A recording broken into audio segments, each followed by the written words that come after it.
a torcida do Corinthians estava um pouco mais quieta e ela começa a apoiar exatamente na hora que o Corinthians toma um gol. No começo do segundo tempo, que foi o pior momento do Corinthians no jogo ali, até uns 10 minutos, quando aconteceram as duas oportunidades que o Criciúma teve para aumentar a vantagem, a arena também estava num ambiente morno, mas depois voltou a apoiar porque é necessário, sabe que o time precisa.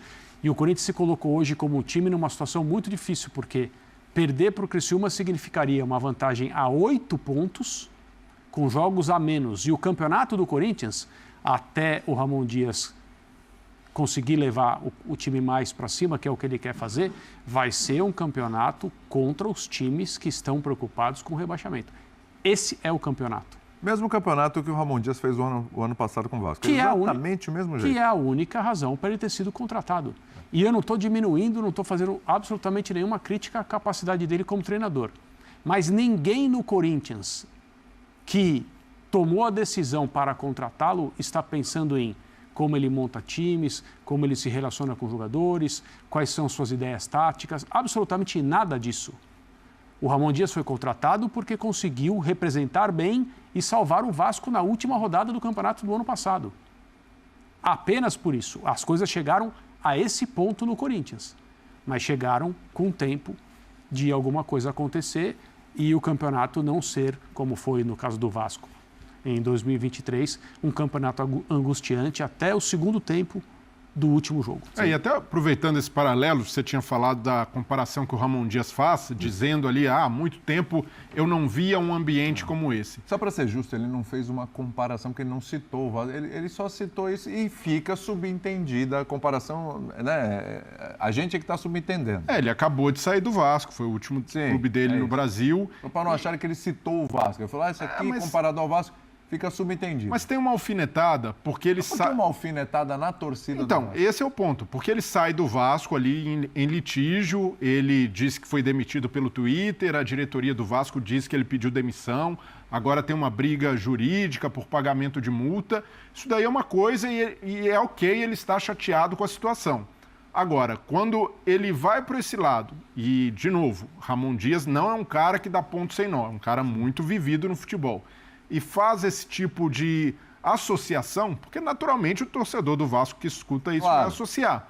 Acaba levando um problema que é da diretoria para a esfera da torcida. E o torcedor do Vasco sempre abraçou o Ramon Dias e no ano passado o Ramon Dias exaltou a torcida do Vasco, dizia em todo jogo sobre o apoio, como o torcedor ali era importante naquele momento. Então ele também não precisa, para nesse momento, ganhar a confiança do torcedor do Corinthians, dá esse tipo de alfinetada. Porque mas você acha que foi uma alfinetada assim, consciente mesmo? Porque do jeito que você está falando, dá a impressão que ele foi lá com essa intenção, vou dar essa cutucada aqui lá e...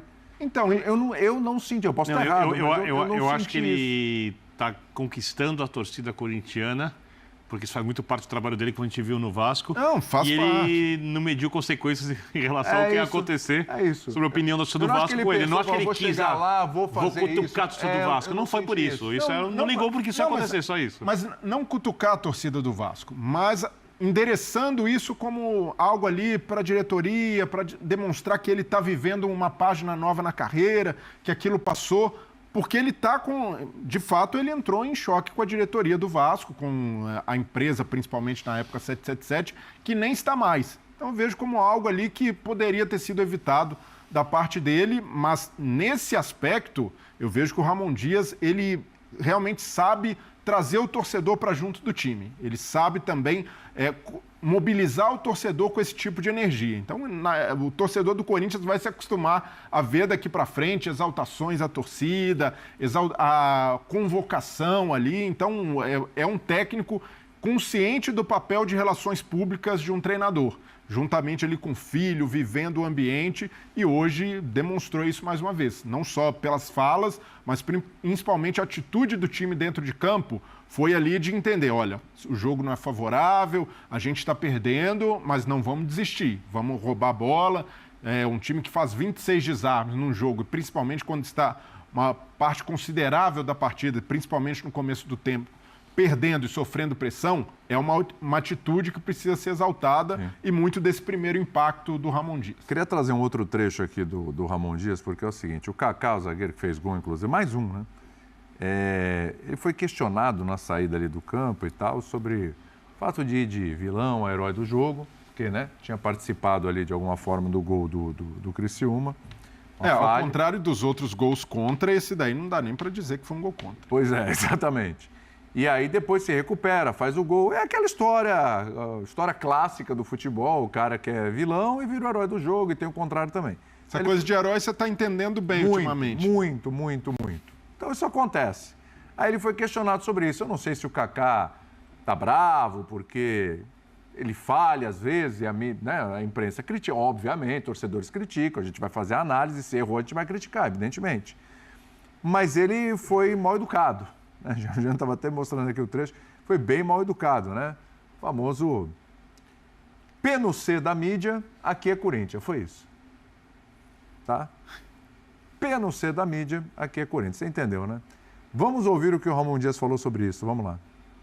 Enquanto o senhor falava, o autor do gol da vitória, o Kaká, se recusou a passar pela zona mista, né, falar com jornalistas, xingou os jornalistas e se recusou a tirar uma fotografia com uma torcedora que pedia. O senhor, como um líder, como um educador, sobretudo, com a experiência que tem no futebol, sabendo dessa informação, agora vai ter o contato com o Kaká nos próximos dias. O que o senhor teria para falar sobre esse episódio, por favor?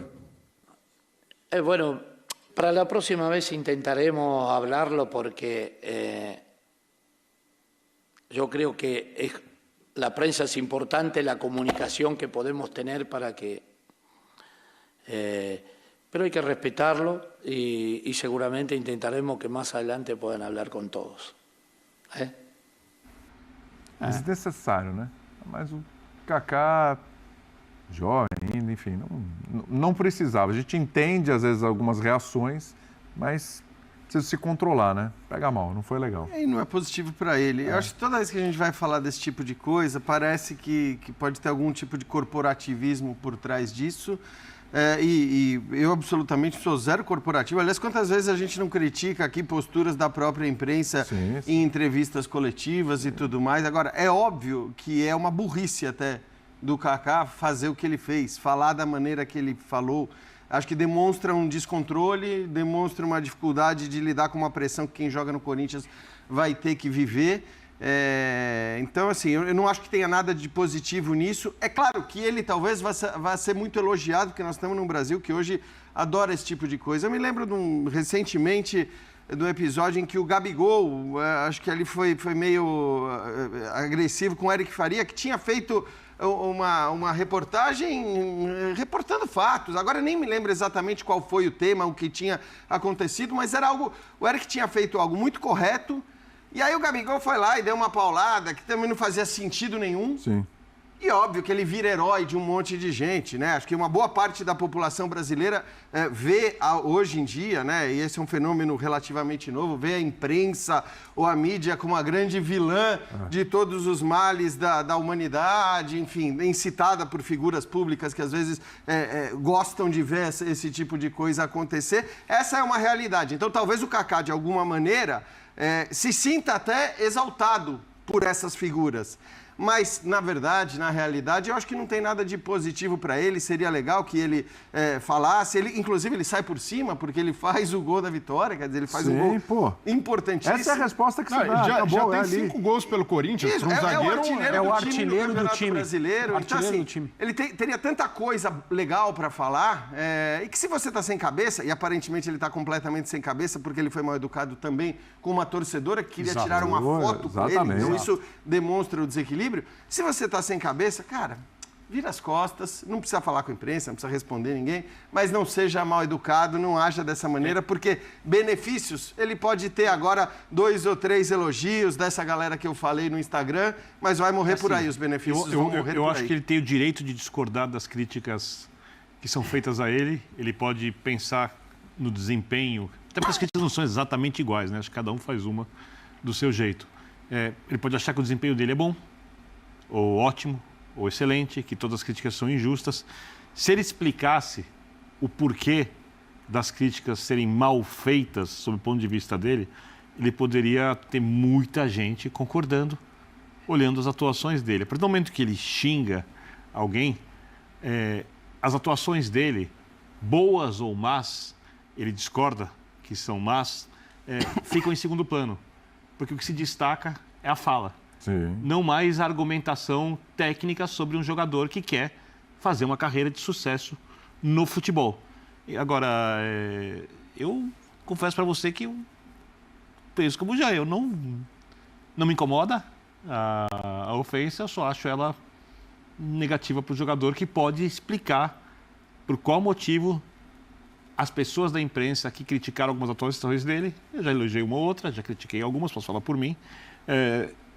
Acho que ele é um jogador que precisa se firmar ainda no Corinthians, precisa se mostrar um jogo, se provar como um zagueiro à altura do Corinthians, e está numa fase muito difícil, eu sou capaz de entender isso, porque o time tem problemas coletivos de marcação, porque às vezes ele está mal protegido, porque só tinha um volante que pegava no meio campo e muita coisa estourava nele. Então ele tem muitos argumentos, coisas que ele não pode falar, inclusive, porque tem os colegas dele de trabalho ali, que jogam a favor dele numa argumentação feita de um jeito fácil de ser entendido. Para nós e para os torcedores. Aí a gente E percebe... ficou bravo, xingou, tudo bem, eu acredito que ele não vai fazer de novo.